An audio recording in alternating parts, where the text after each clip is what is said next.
The Eight Immortals Travel East Chapter 38. In ancient warfare, if you ever found yourself surrounded by like 20,000 enemy troops, your immediate human instinct, just visceral instinct, was to fight the men holding the swords. Right, yeah. You attack the immediate threat. Exactly. But the most brilliant military tacticians in history, they knew this totally counterintuitive secret, which is you don't fight the swords. You fight the drums. You fight the drums. Welcome to the deep dive. Today we're dissecting this incredible ancient text to uncover what is basically a masterclass in systems thinking. It really is. Yeah, and we're showing you how to completely dismantle this massive, overwhelming obstacle, not by hitting its walls, but by, well, essentially hacking its network. Yeah, and we are drawing our insights today from a very specific, it's chapter 38 of this classic Chinese military and fantasy novel called Journey to the East. Right. And, you know, while the text is obviously wrapped up in the language of antiquity, the tactical mechanics underneath, I mean, they were stunningly modern. Oh, absolutely. We're talking about a scenario that feels, honestly, like a modern corporate takeover or like a highly sophisticated cyber attack. Just, executed with cavalry and command flags instead of code. Exactly. So let's set the board for you. We have these two massive forces deadlocked, the Northern Army and the Song Army. And right now, the Song Army has the momentum. Right, they've been pushing hard. Yeah, they've recently shattered two of the Northern Army's defensive arrays. So Northern leadership is basically in a state of sheer panic. Which naturally forces them to consult their chief tactician, this guy named strategist Lu. Right. And despite the losses, the Northern Army still holds a few incredibly lethal defensive formations. The crown jewel being the White Tiger Array. The White Tiger Array, which just sounds intimidating. It does. Yeah. But sensing blood in the water, the Song Army's own tactical mind strategist, Zong, he decides to press the advantage. Makes sense. Strike while the iron's hot. Exactly. So he deploys this highly experienced veteran commander, who's known in the text as Sixth Brother, to just crack the White Tiger Array wide open. Okay, let me stop you right there for a second. Because the word array gets thrown around a lot in these historical texts, right? Oh, constantly. Yeah, and it's so easy for us to just picture, I don't know, a messy crowd of guys with spears. But strategically speaking, what is Sixth Brother actually charging into here? Well, you have to think of an array less like a static wall Okay. and more like a massive physical algorithm. A physical algorithm. Yeah, it is a highly complex geometric formation designed to be totally dynamic. You've got these rows of heavily armored infantry, right? But they mask hidden lanes of cavalry. Sneaky. Very. The outer edges are actually designed to yield and absorb an attack. They want to draw the enemy inward. Like a trap. Precisely. And at that point, the internal lanes shift around like a giant Rubik's Cube. They interlock and literally seal the exits behind you. I mean, it is a machine built to just consume momentum. Wow. And Sixth Brother, he isn't exactly tiptoeing in, is he? He's leading 20,000 cavalry troops right straight at it. Full speed ahead. Which brings us to the bait. Because the Northern Army, they don't just sit there and wait for him. They initiate what looks, to me, honestly, exactly like a sophisticated social engineering hack. Oh, 100%. And the visual of this opening move is just striking. So at the dead center of this mechanical labyrinth is this towering command platform. Like a central server. Exactly like a server tower. And a northern commander named Chun Yan is standing up there, high above all the dust, just calmly waving a single red flag to orchestrate the troops below. Wow. And then the array just opens its main gate. It's this glaring, obvious invitation. Literally an open port on a server. Precisely. And out of that gate rides this general named Su Hecking. He rides out entirely alone to personally challenge Sixth Brother to a duel, and they just clash. Right. Now, when I first read this, I assumed they would, cross swords once or twice. The guy would turn around and the trap would spring. That's what you'd expect. Right. But the source specifically notes they duel for over 30 rounds of brutal, exhausting combat. I mean, they are really grinding each other down. Oh, yeah. It's a massive investment of energy. And it's only after all that effort that Su Hecking suddenly feigns defeat, pulls his horse around, and flees right back through the open gate of the array. And Sixth Brother takes the bait. Hook, line, and sinker. He orders all 20,000 cavalrymen to pursue. And see, that 30-round duel, that is the absolute linchpin of the entire operation. Really? Why the 30 rounds specifically? Because if Su Hecking retreats after just a single clash, Six Brothers' suspicion filters immediately go up. I see. Yeah, veteran commander smells an ambush if the wind comes way too easily. It's the ancient equivalent of a phishing scam. Exactly. I mean, the attacker doesn't just ask for your password in the very first email. They establish a false handshake protocol. Right, they build trust. Yeah, they send a few seemingly legitimate messages. They make you fill out a form. They make you invest time. And that's the 30 rounds of combat.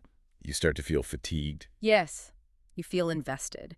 And your ego convinces you that the enemy is retreating because of your own superior skill. You think you've earned it. Exactly. Yeah. You think you're chasing down this hard-earned victory, but really, you've just completely bypassed your own security protocols and walked your entire team straight into a locked server room. It's brilliant. The psychology of the trap is just flawless. Mm-hmm. Because as soon as Six Brothers cavalry pushes deep enough into the formation, the environment fundamentally alters. The whole vibe shifts. Yeah, the illusion of this open plain just evaporates. So how exactly does the trap spring shut? Because the text describes this massive sensory shift. It happens in an instant.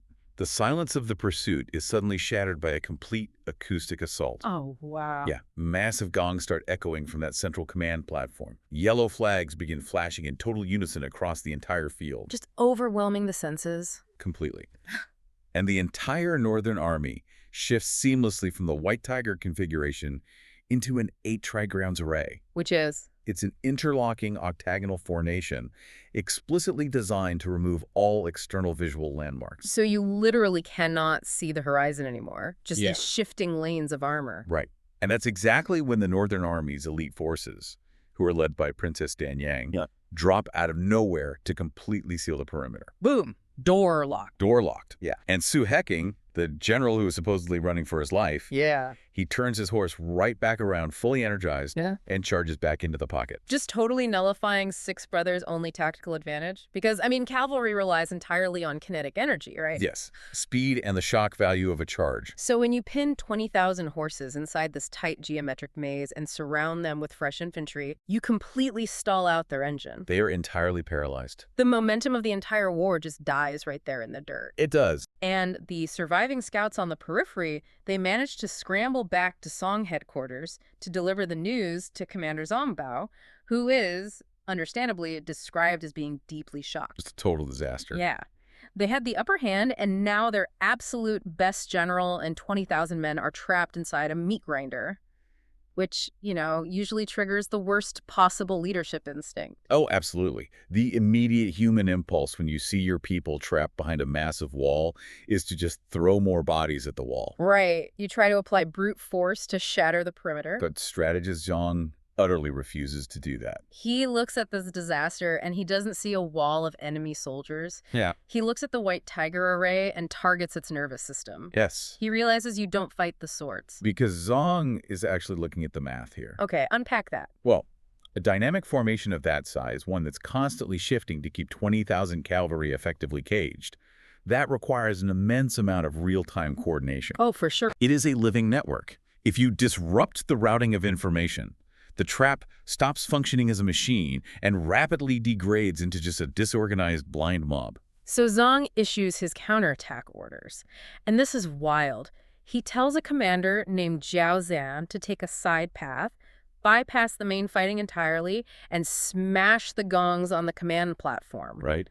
And then he orders another commander, Huang Qiongnu, to attack from the right gate, specifically to just cut down the yellow flag. Leaving the physical rescue to someone else. Yeah. Meanwhile, Zongbao sends Guiying with 10,000 elite cavalry straight down the middle for the actual, physical rescue. It's essentially a surgical strike heavily disguised as a cavalry charge. But I have to push back on Zong's reasoning here for a second, because the source text gets very specific and honestly a bit confusing. How so? Well, Zong explicitly tells his generals that smashing the gongs leaves the tiger without eyes, making it blind, and cutting down the yellow flags leaves the tiger without ears, making it deaf. Yes, the sensory swap. Yeah. Think about that for a second. In the physical world, you hear a gong and you see a flag. Why does breaking a sound-making device cause blindness? I mean, did the author just get mixed up? It seems like that, right? All right. But to understand it, we have to completely discard the perspective of the individual soldier. Okay. Strategist Zong isn't talking about the literal eyeballs of a guy holding a spear.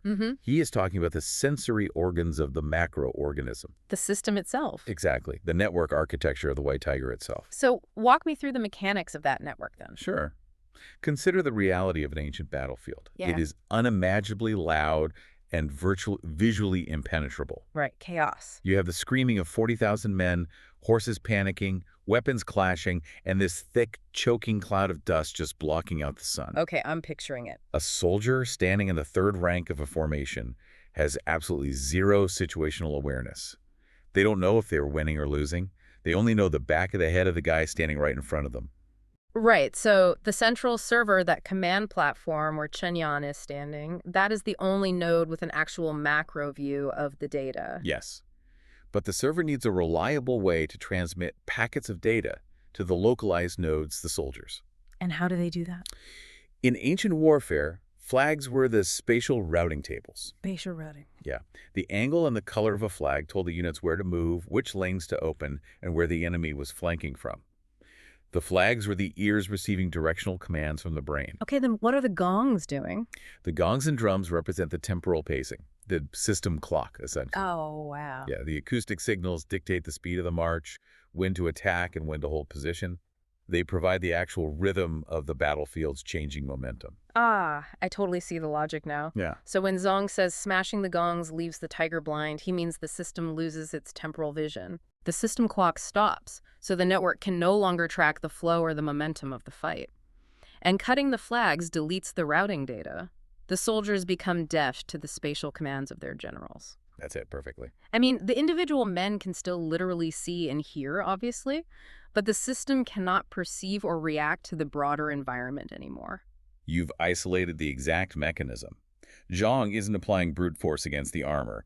He is systematically executing a denial-of-service attack on their command and control network. Okay, so Zhang knows exactly what to target. But, identifying a server vulnerability is very different from actually breaching the firewall. Very true.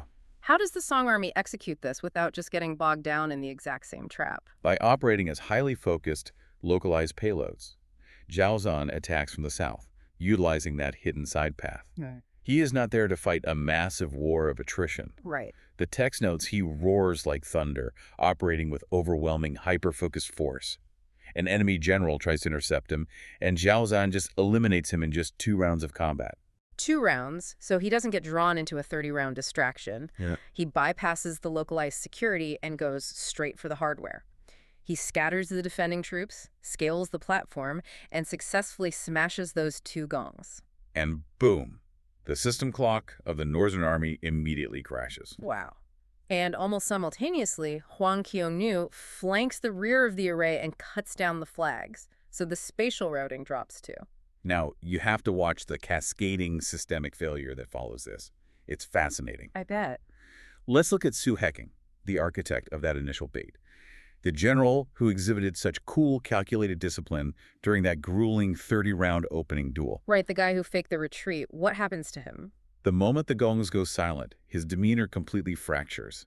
He realizes the acoustic signature of his command structure has just vanished. He's cut off. Completely. The momentum is shifting, and because the system clock is dead, he experiences massive latency. He literally doesn't know what to do next. Because a network node that suddenly loses contact with the central server instantly assumes the whole system is failing. Exactly.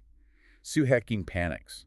He scrambles to respond to the threat at the rear, but because the spatial routing is down, he is essentially operating totally blind. And he runs blindly right into Guiying, who is charging straight down the middle with her elite rescue force. Talk about bad luck. Su Hecking tries to engage her, but the fight doesn't last 30 rounds this time because he is distracted, he's panicking, and he's constantly looking over his shoulder for a command that just isn't coming. He makes a fatal localized error. Yeah, he tries to turn his horse and flee just like his fake retreat earlier, but this time out of genuine sheer terror. And Guiying simply draws her bow, shoots him, and he dies right there on the field.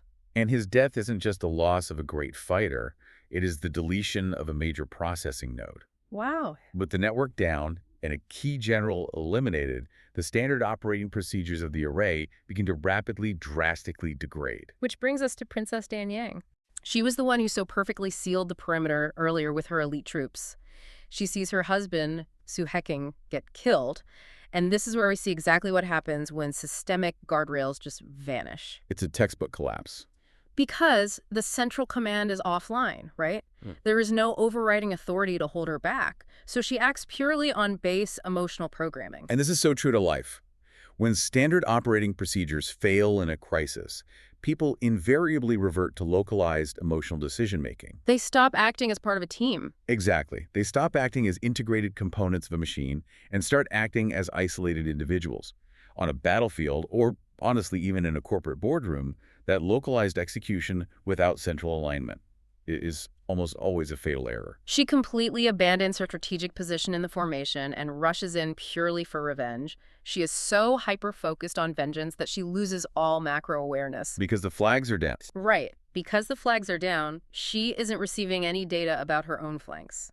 She never even sees Huang Tianyu, who, remember, just finished cutting the flags riding up right behind her. It's the complete collapse of situational awareness. Huang Tianyu strikes the princess from behind with a steel whip. The impact is devastating.